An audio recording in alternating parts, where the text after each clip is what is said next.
Le festif au sein d'une société, c'est un moment qui permet une rupture dans le quotidien des personnes, dans le quotidien redondant, pour employer ce terme, qui va permettre de rassembler les personnes, d'échanger, ça va être un moment privilégié.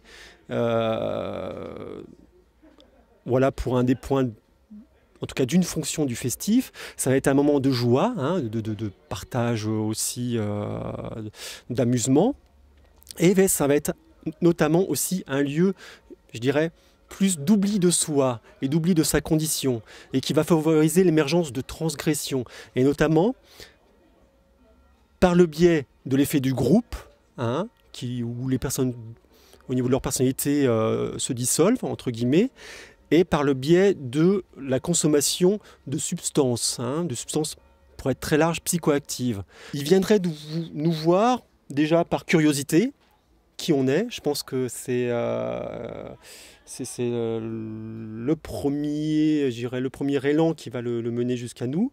Et puis, pour en savoir plus, je dirais, sur les substances, qu'ils soient consommateurs ou non.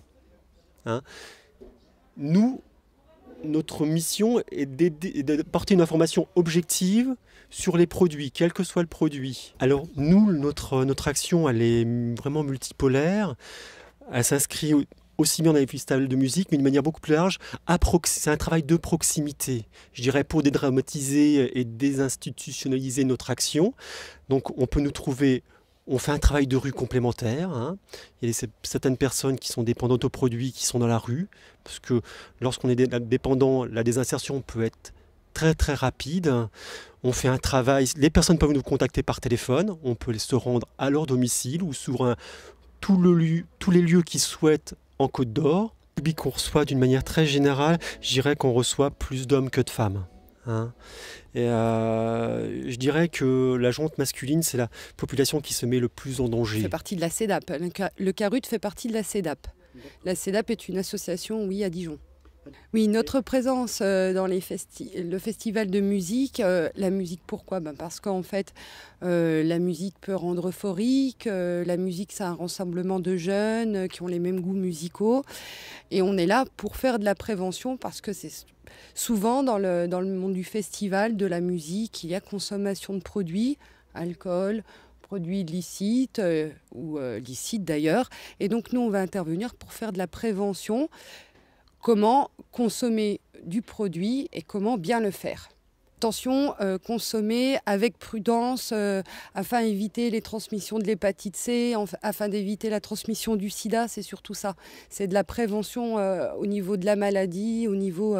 voilà, puis bon, avec le produit, les effets du produit sur le corps, beaucoup de personnes, beaucoup de jeunes qui l'utilisent ne le savent pas.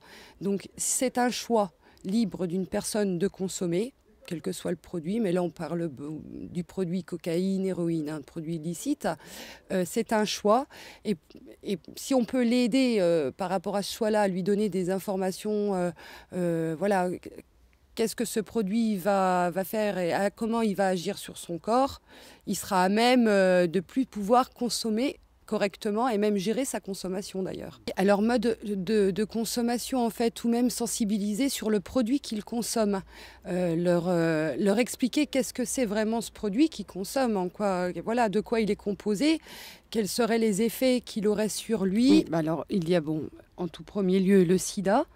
Parce que c'est vrai que lorsqu'on a une consommation lors d'une soirée festive comme ça, une consommation où on va se trouver dans un état peut-être, un état euphorique, où on a très peu de limites, on peut perdre quelquefois la notion du risque, c'est bien là où on intervient.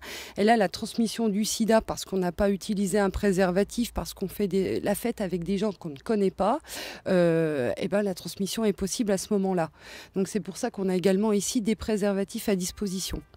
Concernant l'hépatite C, elle se transmet par rapport au mode de consommation de produits, par l'échange des seringues, par aussi le sniff de produits, donc par des pailles, le saignement des cloisons nasales en fait, et l'échange de pailles, donc avec des infimes petites gouttes de sang, permet la transmission de l'hépatite C. Donc après, l'hépatite C est une début de dégénérance de foie. du foie, hein. Donc c'est vrai qu'en plus on peut longtemps avoir la maladie avant de s'en rendre compte.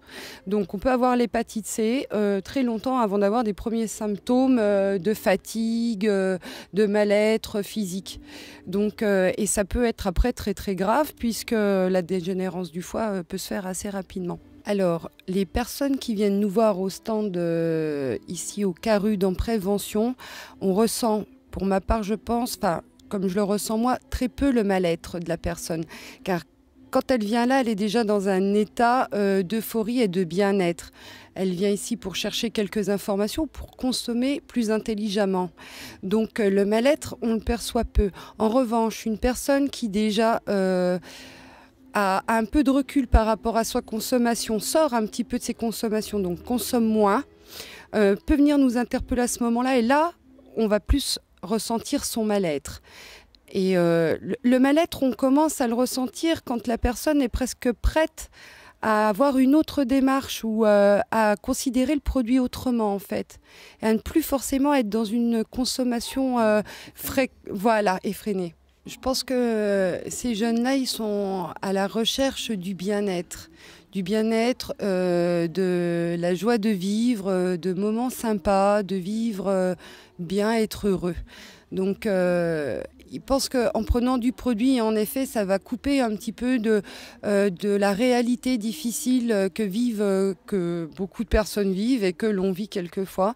Et ces personnes n'ont peut-être pas trouvé autour d'eux des personnes qui puissent les aider, les écouter, les orienter et leur apporter des solutions à des problèmes qui sont quelquefois que passagers, mais que certaines personnes n'arrivent pas à surmonter seules.